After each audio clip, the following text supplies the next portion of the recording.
आप सभी का वेलकम है मेरे चैनल यूपीएसआई तैयारी मेरे साथ में। जैसा कि चैनल के नाम से ही आपको पता चल रहा है कि इस चैनल में हम एक जर्नी शेयर करने वाला हूँ। मैं यहाँ से एक जर्नी शेयर करने वाला हूँ अब से लेके यूपीएसआई के सिलेक्शन तक।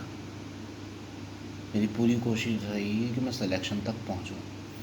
तो अब से लेके यूपीएसआई के सिलेक्शन तक जो जर्नी में ट्रैवल करूँगा, जो जर्नी में जीऊँगा, उस जर्नी को मैं इस यूट्यूब चैनल के ज़रिए से आप तक पहुँचाऊँगा, जिसके ज़रिए से आप भी मुझसे कनेक्ट हो पाएंगे। और मैं क्या कर रहा हूँ, क्या बेहतर रिसोर्सेज हैं, क्योंकि मैं सब कुछ बहुत रिसर्च करके स्टार्ट करूँगा। तो क्या बेहतर रिसोर्सेज हैं, किस तरीके से पढ़ रहा हूँ, कहाँ से पढ़ रहा हूँ।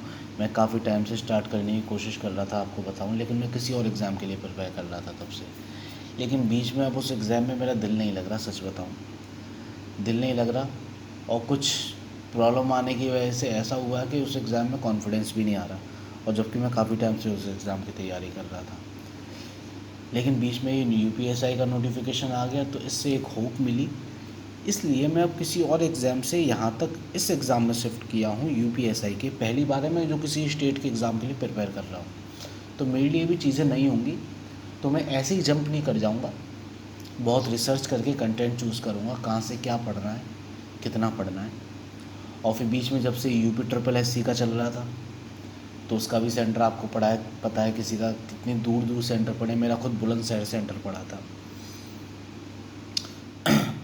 तो इस वजह से मैं तैयारी को अपनी को स्टार्ट नहीं कर पाया। अब मैं तैयारी एक्चुअल अपनी स्टार्ट कर रहा हूँ आज से। तो मैं तैयारी में क्या करने वाला हूँ वो मैं बता रहा हूँ, मतलब शेयर कर रहा हूँ। सबसे पहले 4 सब्जेक्ट हैं, हम सबको पता है ये बात कि 4 सब्जेक्ट हैं, कोई नई बात नहीं है इसमें।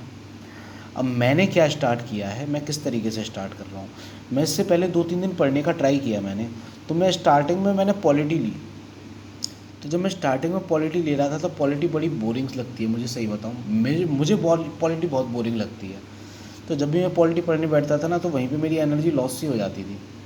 जिसके बाद 2 घंटे, 1.5 घंटे, 1 घंटे पढ़ने के बाद ही ऐसा लगता था पता नहीं कितना पढ़ लिया। उसके बाद इस चीज़ का असर इन सारी सब्जेक्ट्स पे पड़ रहा था, उस चीज़ का असर इन सारी सब्जेक्ट्स पे पड़ रहा था, और मैं इनको उतनी एफिशिएंसी से नहीं कर पा रहा था। हिंदी में पहली बार पढ़ रहा हूँ, तो हिंदी में तो मेरा बहुत जोर लग रहा है भाई, ठीक। इसलिए मैंने उसको थोड़ा चेंज किया। फिर मैंने रीजनिंग स्टार्ट कर दी पहले, और पॉलिटी को थोड़ा लेट करना स्टार्ट किया। तो रीजनिंग में ये होता था कि रीजनिंग में क्वेश्चन लग जा रहे थे या नए टॉपिक नहीं मिल रहे थे, मेरे पास रिसोर्स नहीं थे रीजनिंग के, सच मतलब जो यूपी एग्ज़ाम्स के रिसोर्सेज हैं। हाँ हाँ, यूपी एग्ज़ाम्स के जो रिसोर्सेज हैं वो रिसोर्सेज नहीं थे। उन रिसोर्सेज के ना होने की वजह से रीजनिंग को मैं कंटिन्यूटी के साथ नहीं कर पा रहा था। मतलब जैसे डेली करना चाहिए एक पैटर्न के साथ, कि अब ये पढ़ रहा हूँ तो मेरे को पता है कौन सा टॉपिक पढ़ रहा हूँ। इस वजह से फिर रीजनिंग को मैंने थोड़ा वो किया। तो 4-5 दिन से यही चीज़ चल रहा था, मैं सब्जेक्ट्स को सेटलमेंट नहीं कर पा रहा था।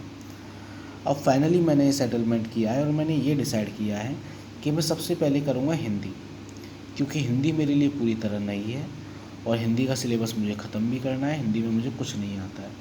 तो हिंदी के लिए सबसे पहले मैंने 1.5 घंटा निकाला है ग्रामर के लिए। ग्रामर की वीडियोस बहुत सारी हैं, मैंने कोर्स लिया हुआ है, जिस कोर्स से मैं कर रहा हूँ करीब 90 या 100 के आसपास वीडियोस हैं। फिर मैंने और लोगों से पता किया हिंदी में और क्या क्या पढ़ना होता है, तो पता चला इसमें वोकैब का पोर्शन है। तो वोकैब में मैंने चूज़ किया कि मैं पर्यायवाची, मैंने ट्राई किया, देखता हूँ कितने कर पाऊँगा। तो मैं 10 से ज़्यादा नहीं कर पा रहा पर्यायवाची एक दिन में याद। तो मैंने डिसाइड किया कि मैं 10 पर्यायवाची करूँगा, 30 अनेक शब्द यानी वन वर्ड कॉन्स्टिट्यूशन जो होते हैं, वन वर्ड सब्स्टिट्यूशन जो होते हैं वो, और 30 मुहावरे। एक दिन में वोकैब के अंदर मैं ये पोर्शन करूँगा, जिसमें कि ये वाला और ये वाला पोर्शन जल्दी ख़त्म हो जाएगा 25 से 30 दिन के अंदर। फिर मैं कुछ और उठाऊँगा इसकी जगह। तो वोकैब में ये 3 चीज़ें, और व्याकरण को 1.5 घंटा। तो मुझे लगता है 2.5 घंटे से थोड़ा ऊपर, 2 घंटे 40 मिनट तक मेरी हिंदी जाएगी। उसके बाद मैथ में मैंने 2.5 घंटा निकाला है, और पहला टॉपिक जो मैं मैथ का कर रहा हूँ वो है एवरेज करूँगा। जब एवरेज हो जाएगा तो मैं फिर 1 घंटा या आधा घंटा एवरेज के रिवीजन के लिए निकालूंगा और फिर जो नया टॉपिक करने वाला हूँ उस नए टॉपिक को करूँगा। तो एवरेज के साथ साथ अभी मैं चीज़ जो लेकर चल रहा हूँ वो है कैलकुलेशन, टेबल, स्क्वायर, क्यूब, ये सारी चीज़ें। मैथ में 2.5 घंटे में मैं ये चीज़ें करने वाला हूँ। और एवरेज मैं कर रहा हूँ अभिनय सर के A to Z quant batch से, अब वहाँ से एवरेज कर रहा हूँ। एवरेज ऐसा टॉपिक है जिसमें मुझे बहुत कन्फ्यूज़न होता है, मैंने कर तो रखा है बहुत बार, लेकिन कुछ टॉपिक होते हैं ना जिसमें आपको कन्फ्यूज़न होता है, कॉन्फिडेंस नहीं आता है। एवरेज उन्हीं टॉपिक में से एक है मेरे लिए, इसलिए मैंने सबसे पहले इसी को निपटाने की कोशिश करी है, जिससे कि मैं इसका रिवीजन करता रहूँ तो इसमें थोड़ा कॉन्फिडेंस गेन कर लूँगा। उसके बाद रीजनिंग के लिए अब मुझे एक बुक मिली है, मैंने नहीं खरीदी, लाइब्रेरी में एक भाई बैठता है, वो भाई लेकर आया है, तो उससे मैं करूँगा, उसका मैं कंटेंट, उसकी वीडियो बना के डालूँगा, शेयर करूँगा। तो रीजनिंग के बारे में तभी बताऊँगा मैं उसमें। बहुत ज़बरदस्त जुगाड़ करी है मैंने रीजनिंग के लिए, अगर मैं इस तरीके से कर पाया तो मैं बता रहा हूँ रीजनिंग में तो एक भी नंबर ना कटने का। अब उसके बाद बारी आई पॉलिटी की। ये बड़ी बोरिंग सब्जेक्ट मुझे लगती है, इसमें मैं बड़ी एफर्ट लगाता हूँ लेकिन ये मेरे कंट्रोल में नहीं आ रही, मतलब मैं किस तरीके से करूँ कुछ पता नहीं चल रहा है इसमें। लेकिन फिर भी मैंने पॉलिटी के लिए 2 घंटे निकाले हैं और ये मैंने सबसे आखिर में निकाले हैं, जिससे कि 40 नंबर 40 नंबर 40 नंबर 120 क्वेश्चंस जो हैं, ये इन 120 क्वेश्चंस को मैं अच्छे से कर पाऊँ। और यहाँ थोड़ा बहुत अगर लॉस होता भी है तो उस लॉस की रिकवरी यहाँ से सबसे हो जाएगी। जब से मैं पॉलिटी पहले पढ़ रहा था तो पॉलिटी में वीक पढ़ता था तो वो उतना कॉन्फिडेंस नहीं आता था, उसका यानी 120 नंबर पे इफेक्ट पड़ता था। अब जीएस में मुझे पता है मैं पूरा स्कोर तो नहीं कर पाऊँगा, इसलिए मैंने जीएस सबसे लास्ट में रखी है, जिससे कि जिनमें पूरा स्कोर कर पाता हूँ पहले वहाँ अपनी एनर्जी दे दूँ, उसके बाद जीएस को, पॉलिटी को देखूँगा। तो ये है मेरा टाइम टेबल जो मैं कल से फॉलो करने वाला हूँ। अभी रात के 1 बज रहा है, कल के लिए टाइम टेबल मैंने ये बनाया है।